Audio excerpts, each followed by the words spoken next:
95 to 99% of our choices are made subconsciously. When we're young and we're growing up, our brain doesn't have the ability to filter what's coming in from its environment.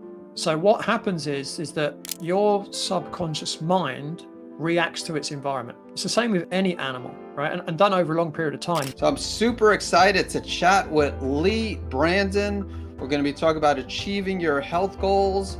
Knowledge is not power. Only applied knowledge is power. Even when someone is equipped with all the right knowledge on exercise, nutrition, stress reduction, detoxification, if they're unable to integrate those factors into their daily lives, that knowledge will remain unused and ineffective. You can't manage time. The only thing you can manage are your priorities.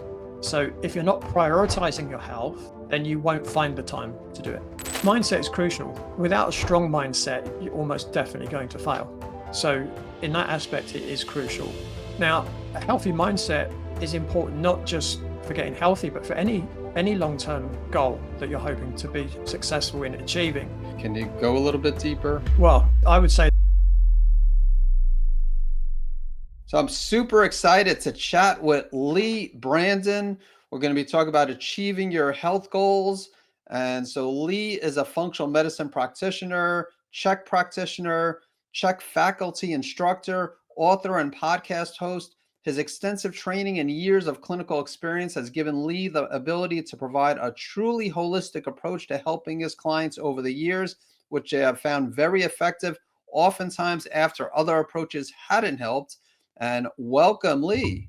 Eric, thanks very much for having me on your show. Yeah, I think this is really going to be a helpful conversation. A lot of people set goals, and this is still, as we're recording this, it's still, the beginning of the year, and it really doesn't make a difference though. I mean, people have goals throughout the years, and no matter what time of the year, people have different health goals. A lot of people don't achieve those health goals for numerous reasons. And so I'm hoping that this conversation will help more people to achieve their health goals. So let's give a little bit more of your background. How did you go about doing what you do today? You have, again, your own podcast, and also then, how did you help other people achieve their health goals? Yeah, so I had an epiphany moment back in 1996. I was having dinner one night in the gym where I trained, and I was talking to two personal trainers. They were the first personal trainers I ever knew existed back in the mid-90s.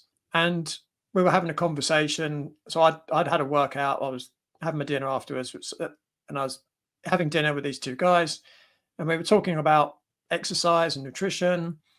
And they both went to the top university in the UK for sports science, which is Loughborough University. They both got first class honours degrees in sports science at the top university in England. And we've been talking for about 10, 15 minutes.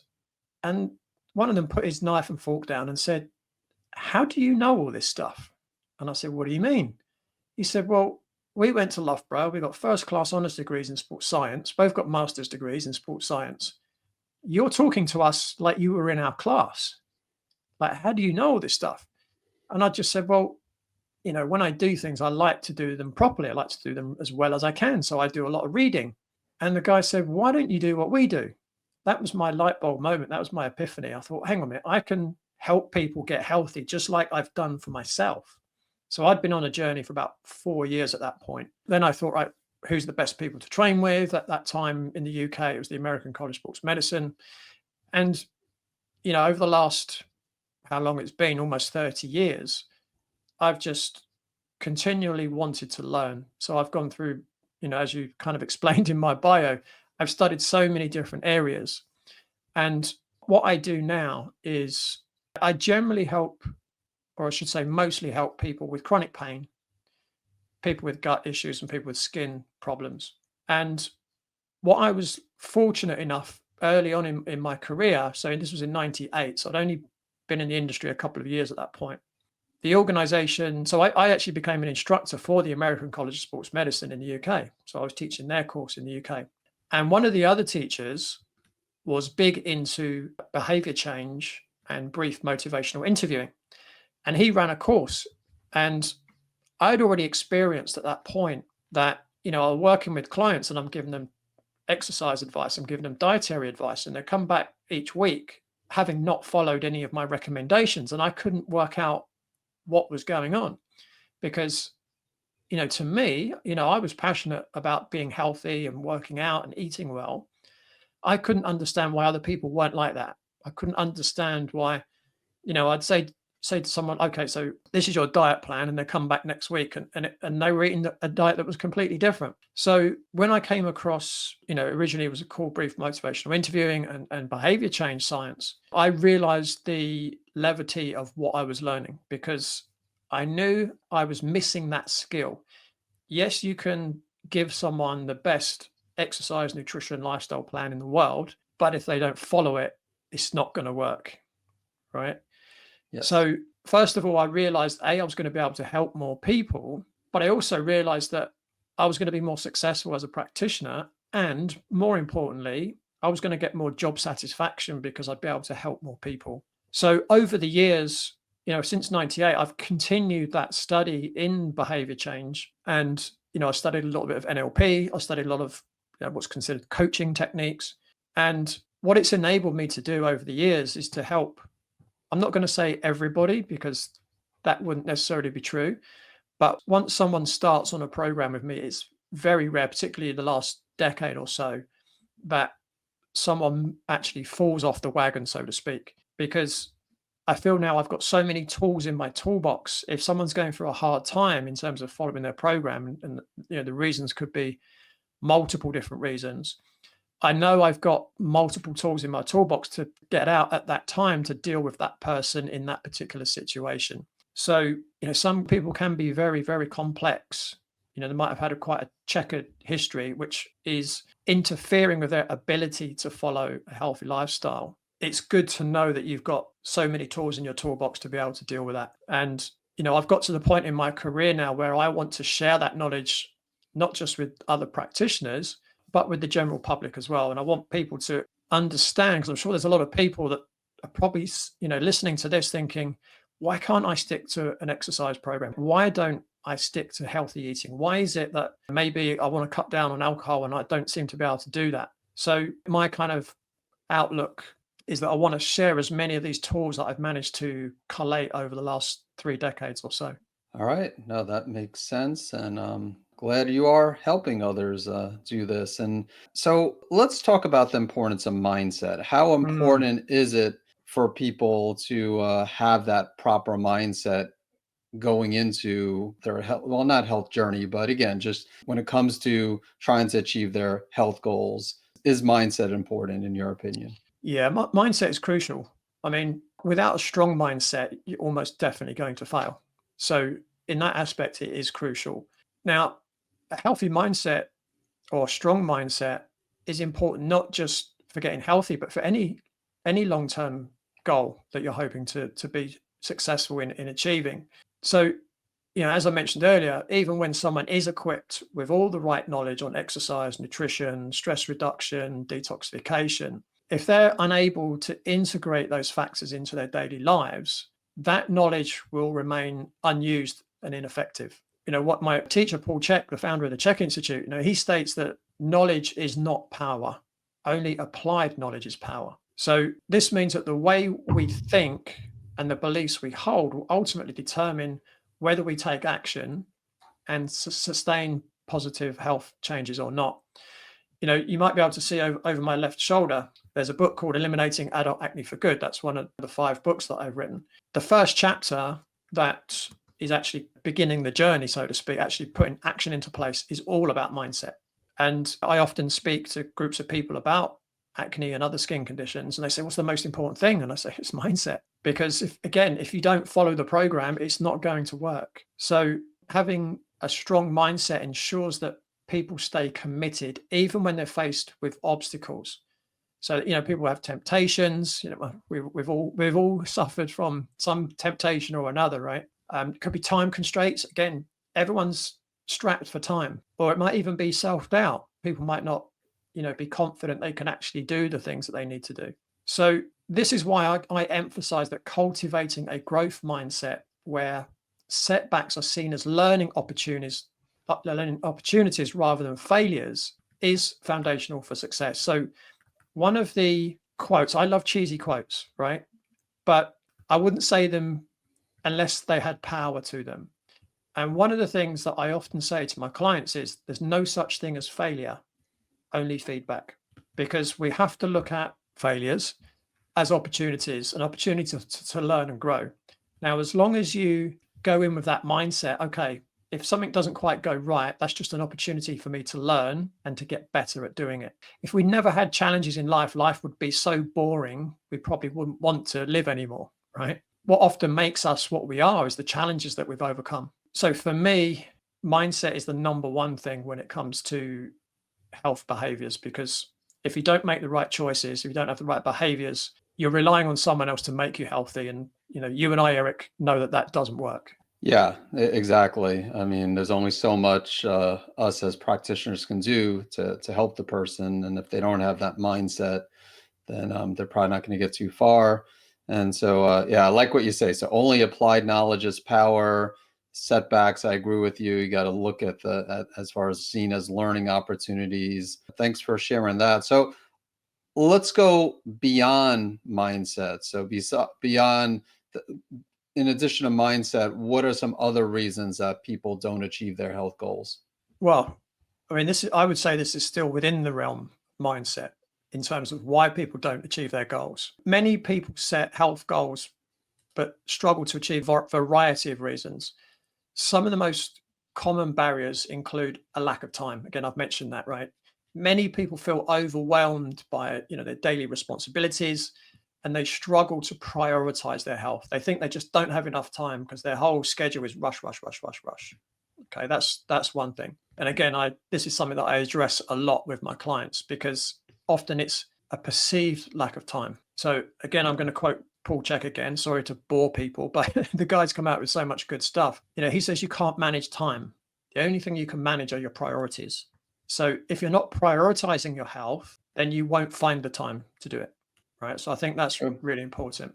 The next thing is a lack of motivation. So if a person doesn't have enough emotional reason to stay committed, then they might find it difficult to push through any challenges that they have. So again, this is another aspect that's really important in the process. And I'll probably talk a bit about this a bit later as well, is that you've got to understand your why, right? So you might have a goal, but you've got to understand why that's your goal. So, you might want to achieve X, but how is X going to change your life? How is it going to benefit you? How is that going to make you feel better?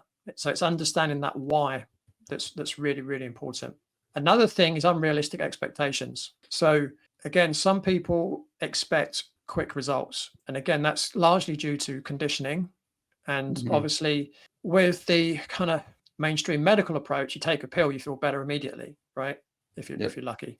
So, sometimes, and when I'm working with people, I make it really clear from the beginning. If you want to work with me, great, but understand it's a 6-month minimum commitment, right? So, and I say to the, some people say, yeah, but what if I get better in 4 months? And I say, fantastic. We've got there ahead of time, right? But people generally don't come to me unless they're in a pretty bad way. Normally, they've normally tried everything else and nothing's worked. So people often expect a quick fix type thing. And when that doesn't happen, they can become very discouraged. Now, it doesn't necessarily mean that what they're doing isn't working. Sometimes it just means, there needs to be more time to allow that to work. The other thing is as well, is that when you start your journey, you generally don't start doing everything at the same time, right? You might start changing your diet. Okay. And you might say, oh, well, yeah, I feel a little bit better, but I've still got my symptoms. Well, then you need to get your exercise right. You need to get your sleep patterns right. You might need to detoxify your body, and that can take months, if not years, some people to do. You might need to look at, strategies to de-stress. You might need to look at ways of uncluttering your schedule, right? So these things happen in layers quite often. So not being too downhearted if things don't happen overnight is really important. Another thing is poor planning when it comes to setbacks. Listen, life happens, right? And, without a plan to navigate these challenges, people just often revert back to old habits. So, and again, one of the things that I do, and this is in my courses, is that I get people to sit down at the beginning and say, right, what could potentially get in the way of me achieving the results that I want to achieve? Now, again, in my course for the general public, I actually list a lot of the things that my clients tell me are stumbling blocks, or I should say, have told me over the last 30 years. Or you could say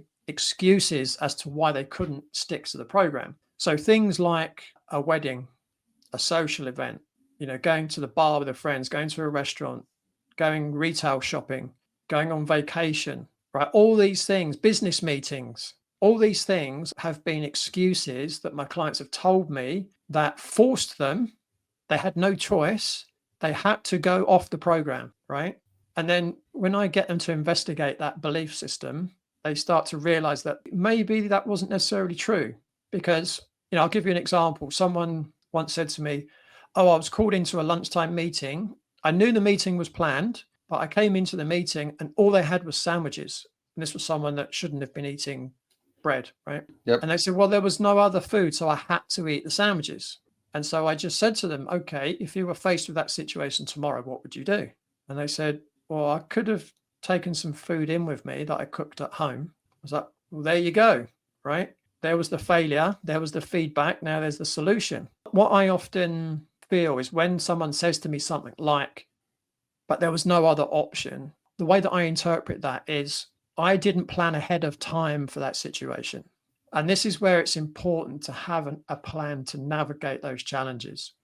Just relying on everything always being right without planning, again, is setting you up for failure. The other thing that's doing as well is you're almost removing all personal responsibility. It's someone else's fault. Someone else called me into a meeting. Someone else ordered sandwiches. Even in that situation where, you might be pulled into a lunchtime meeting and you didn't know about it. Again, I would say, well, what could you do in that situation if you were faced with that situation next time? And they'd say things like, "Well, I guess I could just have a later lunch." Okay, that's an option. What else could you do? I could maybe ask if someone could pop out and get me some healthier food. Well, there you go. There's your options, right? So, when coaching clients, one thing I'm very careful of is not telling them what to do. Now, that might sound very strange to most people. I'm a coach, right? I'm a practitioner. I'm an advisor. Why would I not tell someone what to do? I advise people, educate people on what's right for them, but how they do it and how they incorporate that into their own life is down to them. Now, if someone is struggling for ideas as to how they can do that, I might offer them options, but they still choose how to do it. Because again, what we know from behavioral science is that telling someone what to do builds resistance to change. But when someone makes that decision themselves, they're far more likely to stick to it. So that's really important to understand as well. Now, one of the biggest obstacles to achieving health goals lies in subconscious programs that drive our behavior. So people often engage in unhealthy habits despite knowing better. Right? I'm sure, again, everyone can relate to that. So if I ask someone why they made a particular choice, so a particular unhealthy choice, they might say something like, "I don't know why I did it. I knew it was wrong for me, but I just couldn't stop myself," right? Well, if they don't know why, that's because it's their subconscious mind that's made that decision, right? Mm-hmm. If they knew, it would be a conscious decision, but they say, "I don't even know why I did it," right? Are you familiar with Dr. Bruce Lipton? Yes, Yeah. definitely. So, his research suggests that, 95 to 99% of our behaviors are driven by the subconscious mind, right? And again, if you think about it, recently I was teaching some courses up in the north of England. It's a little over 200 miles there, 200 miles back.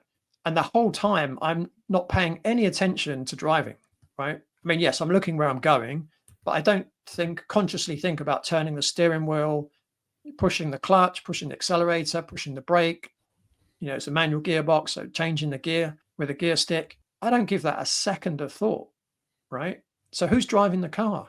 It's a subconscious mind. Because my body has done it so many times, I don't have to think about it. I'm probably listening to the radio. I might be thinking about some of the things that I'm going to be doing when I'm teaching. Might be thinking some stories I might use to emphasize some points. But the one thing I'm not doing is thinking about driving the car, or at least maybe if there's because it's all motorway driving pretty much all the way there.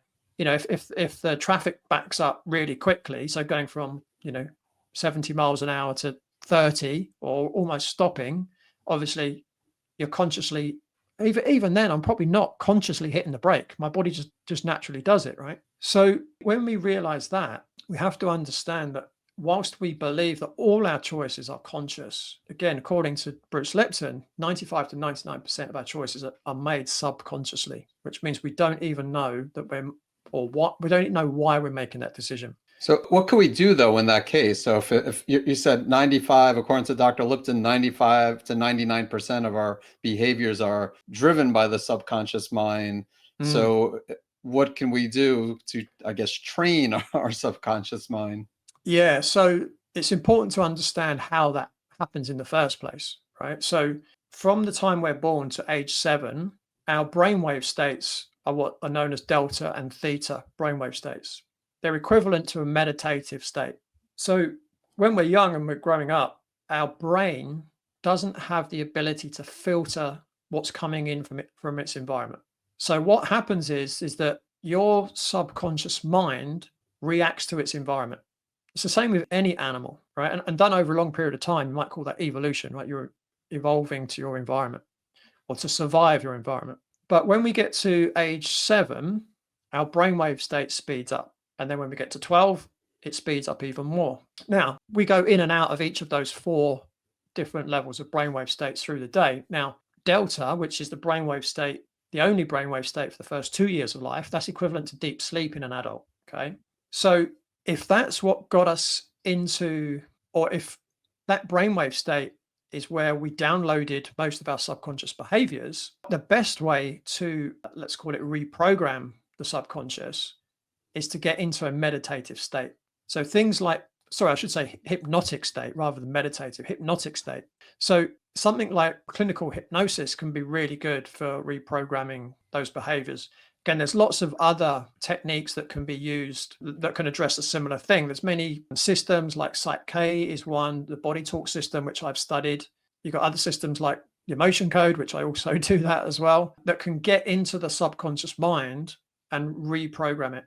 So again, I talk about this a little bit in my courses, and I do have some solutions for people. But some of these things, once you make them conscious, you can do something about it. And what I mean by that is if you work with someone who, let me give you an example.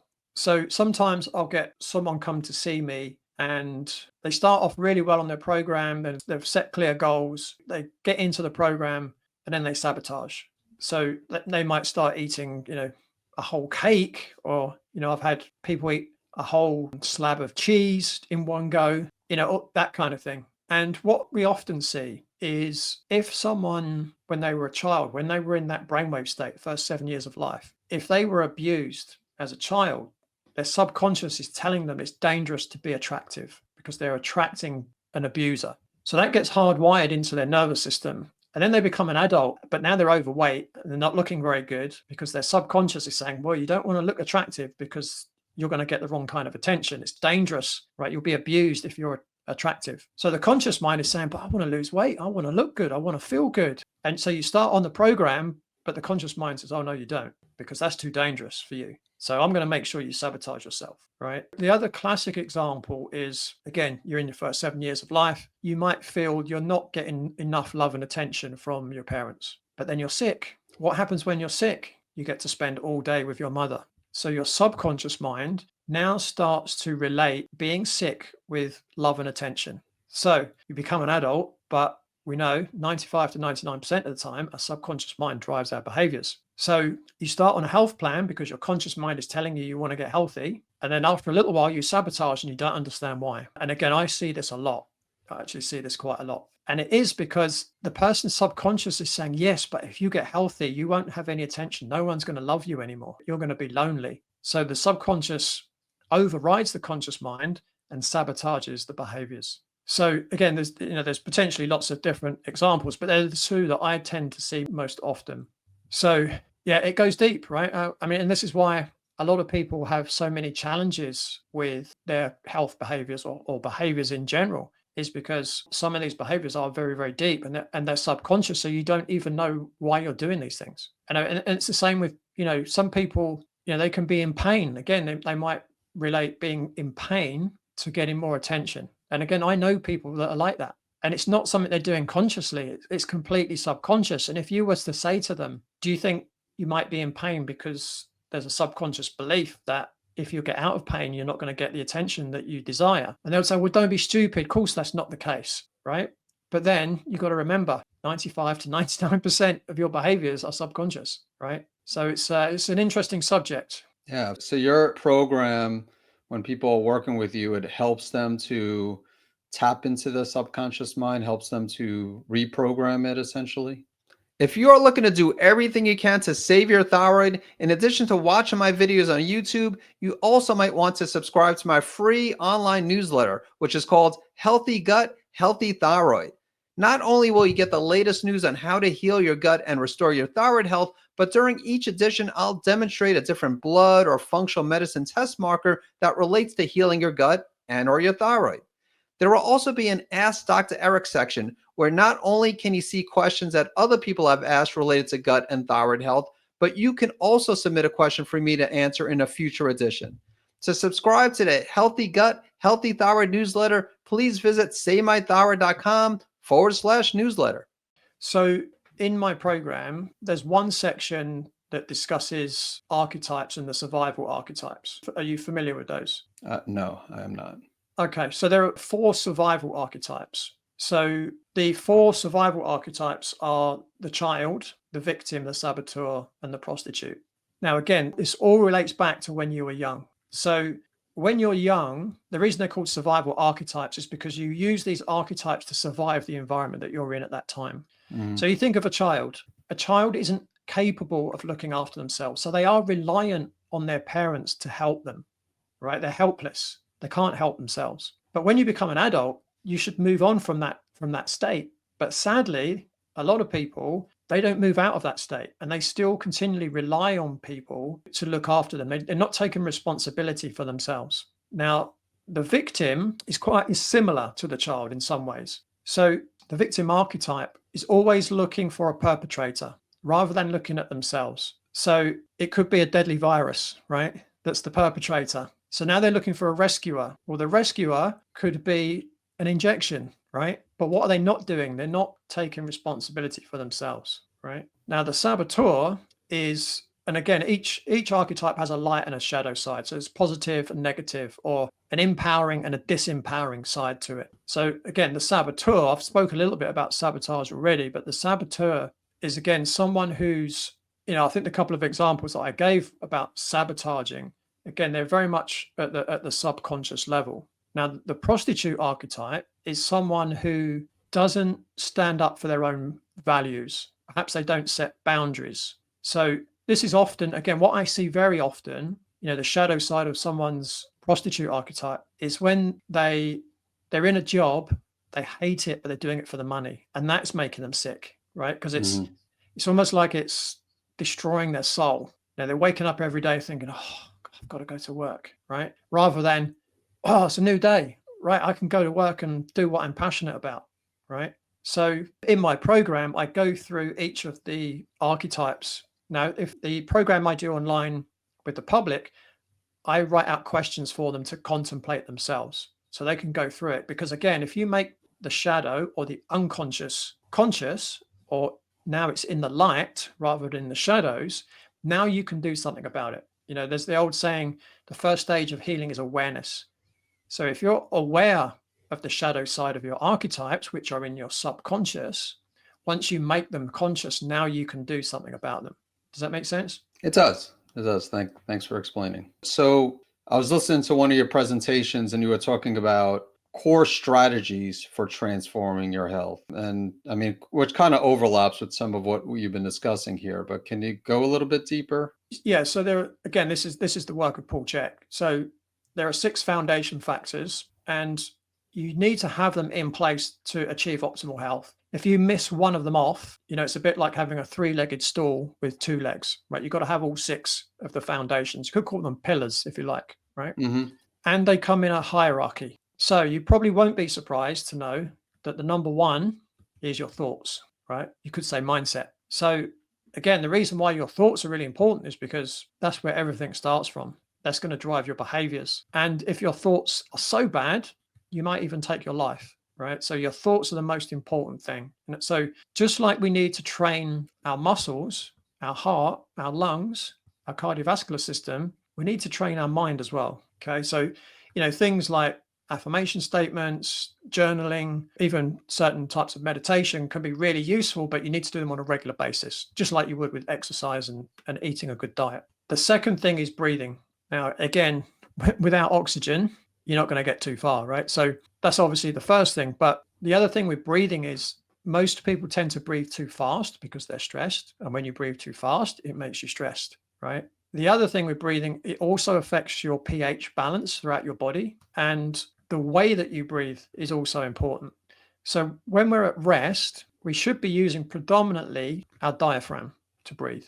Now, what a lot of people do, and again, this is because of stress, people tend to use what we call the accessory respiratory muscles, which you should use if you're going for a run or you're working out at the gym, because what they're there for is to get more oxygen into the lungs. Now, if someone is stressed, it tends to stimulate those accessory respiratory muscles. When those accessory respiratory muscles are activated, it tends to create a stress response. So it's a two-way road. So for most people, breathing gently, so I'm talking about at rest, breathing gently, using the diaphragm and not using the accessory respiratory muscles, and not breathing too fast are all really important factors.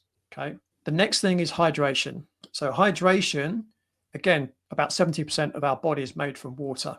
So not only do we need to drink enough water, but we also need to drink good quality water. And again, there's lots of theories on what is good water, but for most people in the world, tap water is one of your worst options. There's obviously issues from drinking water that are from plastic bottles, because again, we know xenoestrogens, etc., can leach into the water. So getting some kind of good filtration system, I would say, is really important. And then just trying to remember the American way of saying it, because obviously we do sizes differently in Europe, but half your body weight in ounces of water per day, I believe is what works for the Americans. In Europe, we say 0.03 liters per kilo of body weight, but it works out the same as half your weight in pounds, but ounces of water. The next thing is nutrition. So first of all, good quality nutrition. So we're talking organic foods, wild fish, non-processed foods. So again, it's generally best to buy foods that have only got one ingredient. So, if you buy beef, it should just say beef on the label, right? It shouldn't say beef and sugar and preservatives and emulsifiers and E numbers and whatever else, right? Now, that does mean for most people, if you're buying one ingredient, it means a bit more time in the kitchen. But again, I know people feel that they've got time constraints, but again, potentially it could be that it might just be a case of looking at your priorities and where your priorities lie. In addition to quality of food, the other important factor are your macronutrient ratios. So all of us are biochemically individual. So we require different ratios of fats, proteins, and carbohydrates. Now, I do really well on very high fat, very high protein, very low carbohydrate. Now, I don't eat a carnivore diet, but I'm not too far off. But that's what works best for me. I know if I ate according to the food guide pyramid, I'd be tired, I'd be sick, I'd be bloated, I'd be fat, I'd have bad skin, because I'd be constipated, because that just doesn't work for me. But yeah, I've had clients that works really well for. Not many, I have to say, but we have to work out what's best for us.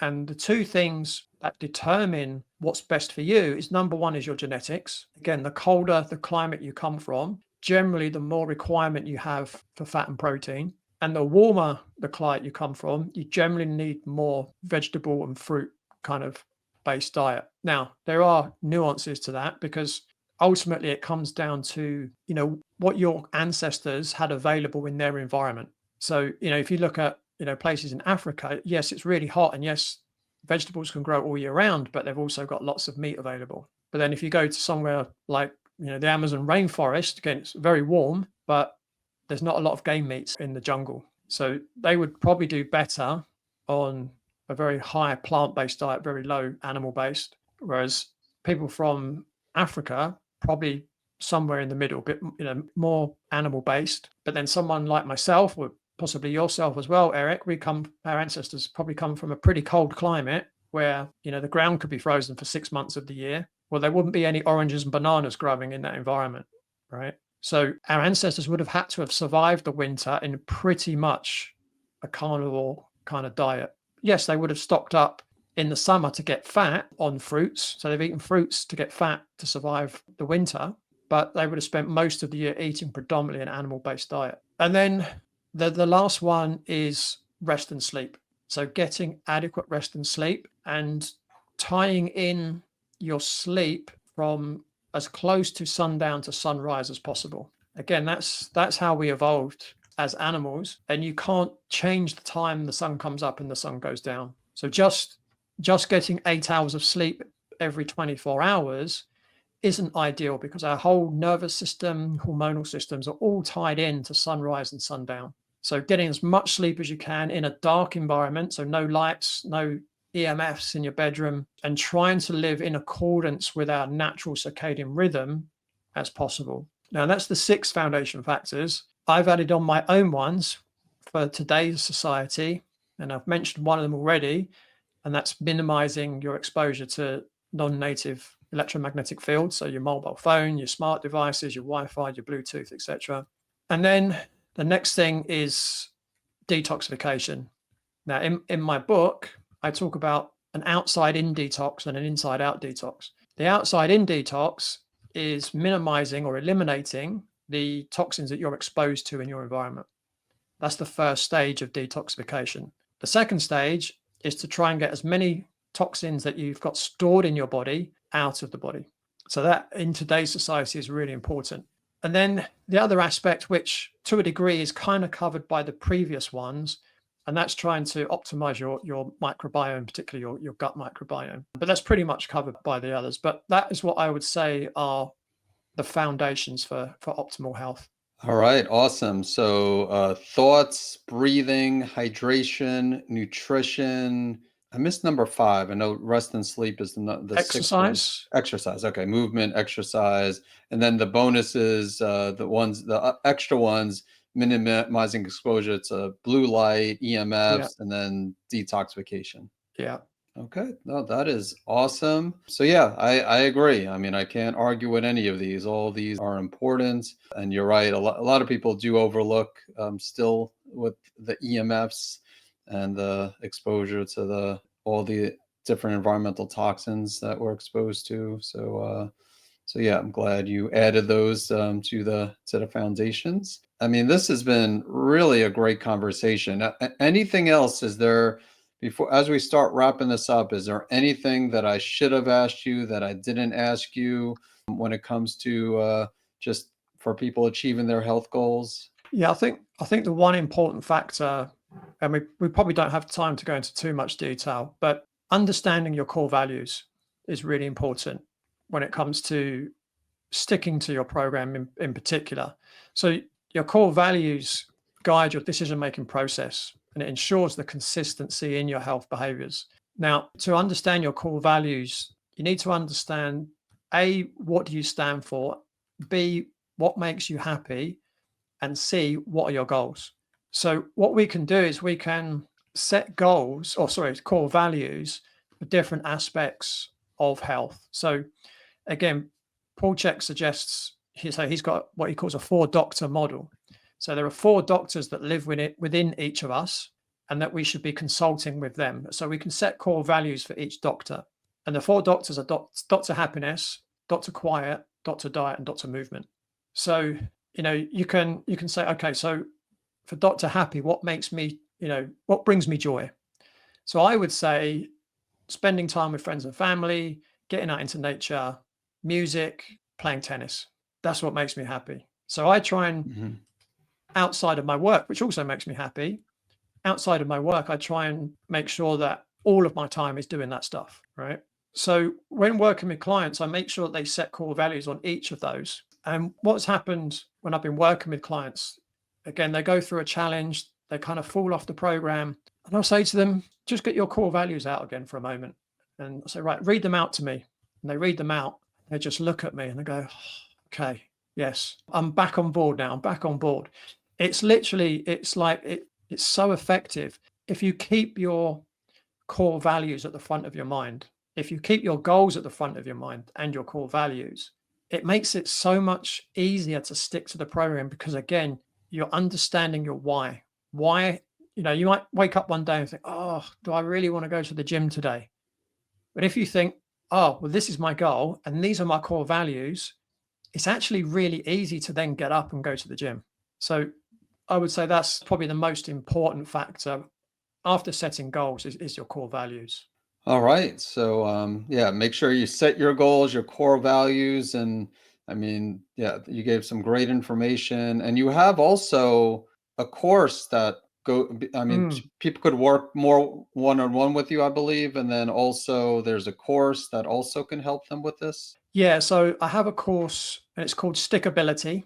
That's because it helps you have the ability to stick to your program. It's very reasonably priced. So I tried to make it so it was affordable to everyone, which is the same reason why I wrote my book on acne, because to work with me one-to-one, as one of my clients said, I'm not the cheapest ticket in town, but people can afford a $20 book, right? So the Stickability course people can find at stickabilitycourse.com. I'll say the lessons are 5 minutes each. So I think it's about 12 lessons. The video is about 5 minutes each, but then there's work to do, right? So again, you've got to take responsibility for yourself, but I'm really taking you through the process and I'm holding your hand and I'm going through it with you step by step. If someone's a health professional, I've also got a course for you. It actually was launched last night and there's quite a long URL for it, but I'll give it to you anyway. Maybe you can share it in the show notes, Eric. So it's www.functionaldiagnosticnutrition.com/mastering-client-transformation. And then if someone wants to work with me one-to-one, my website is bodycheck, that's BODYCHEK.co.uk. All right. Awesome. So we'll make sure to include those links in the show notes. Anything else? Like they can find you on social media, I assume. Yeah, I'm As well. on Instagram, I'm on Facebook, I'm on Twitter X, I'm on YouTube. Just search for me under Radical Health Rebel, which is the name of my podcast. Yep. And yeah, you can find me on all those platforms.